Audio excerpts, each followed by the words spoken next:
Immigrants are the lifeblood of the city, and economically, absolutely the lifeblood of the city.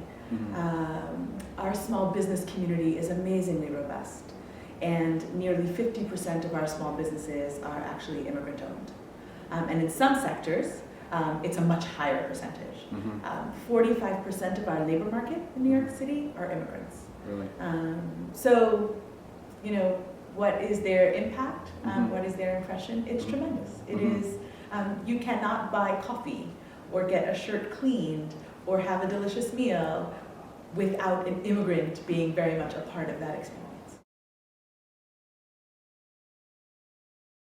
We have several agencies that do tremendous work to do this. Okay. The first one that I'll talk about is our city's Economic Development Corporation. There are a number of opportunities that our city's Economic Development Corporation has pursued and is really continuously, innovatively pursuing. In addition to the central functionality of that entity, there are borough-based economic development corporations. And I think within each of those borough-based communities, they are providing tremendous experience that specifically speak to business plan development, financing opportunities.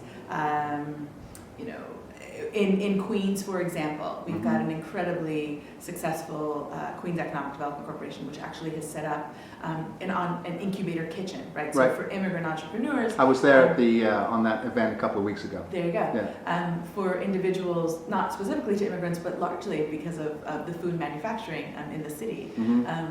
We've got a robust audience of folks who are using that kitchen, right? So there in itself, and we're creating like models in other parts of the city, right? So there is a great example of how we really are instituting and committing ourselves to helping. Just to speak to the EDC opportunity just a little bit more,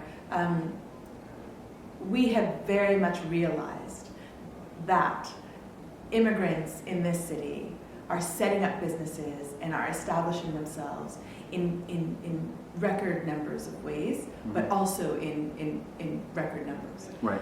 The reality, unfortunately, is that within a 2-year window, in fact, more than half of those businesses fail. Right. And so we have essentially, and I am very happy to Is there any particular reason that you see for these businesses failing? Is there one overriding So thing? here's what we've learned. We've learned that they actually don't know how to draw more business. Right? They don't know how to sort of sign on to Groupons, for example. They don't know how to, a business plan, a sort of financing plan. Very interesting, actually. Financing. Lots of these businesses almost are self-financed. And so when they learn about the financing opportunities that they can undergo, it's quite interesting. Right. This idea of incubation before actually brick and mortar. So we've actually been able, as a city, to create systems very specifically to immigrant entrepreneurs that are working with the reality that community-based organizations and community-based entities almost really are our partners in getting this work done, which is really profoundly successful. And so we really are pushing forward this opportunity and have identified 5, in fact, through a competition, 5 really key partners that are helping us do this work. In our Department of Small Business Services, we have business solution centers that are developed and established around the city. Those entities are there and available to help any business owner walk through a number of steps. So there are classes on business plan development. There are classes. How many I don't mean to interrupt, but how many business centers have you got? There's one in each borough, at least one in each borough. And are these free? Anyone can walk in and absolutely, just absolutely. take